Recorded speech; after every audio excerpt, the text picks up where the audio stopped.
कामगार कृती समितीचा, महाराष्ट्र एसटी कामगार कृती समितीचा। एसटी कर्मचाऱ्यांच्या मागण्यांसाठी विविध बस डेपोमध्ये वाहतूक बंद राहिली।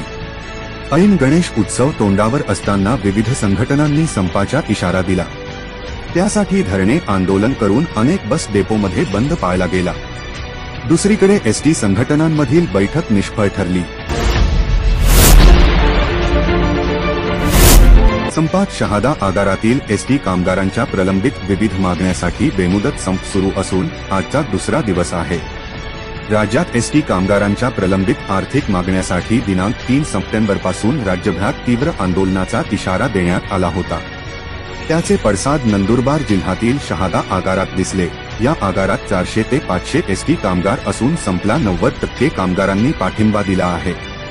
एसटी कामगारांच्या मागण्या मान्य होईपर्यंत काम बंद ठेवत बेमुदत संप पुकारला असून ऐन गणपती उत्सवाच्या पार्श्वभूमीवर प्रवाशांचे हाल होताना दिसत आहे। Bureau report Shri news. Maharashtra ST कामगार संयुक्त कृती समितीतर्फे कर्मचाऱ्यांनी पुकारलेल्या बेमुदत धरणे आंदोलन। एसटी कर्मचाऱ्यांना शासकीय कर्मचाऱ्यांप्रमाणे वेतन व वेतनाची हमी देण्यासाठी शासनाने चर्चेसाठी बोलवावे, त्यासाठी महाराष्ट्रातील सर्व एसटी कर्मचाऱ्यांनी डेपो गेटवर बेमुदत धरणे आंदोलन पुकारले आहे। राज्य सरकार लाडली बहीण योजना आणू शकते, लाडला भाऊ योजना आणू शकते, लाल परिचारक सेवक का लाड लावू शकत नाही।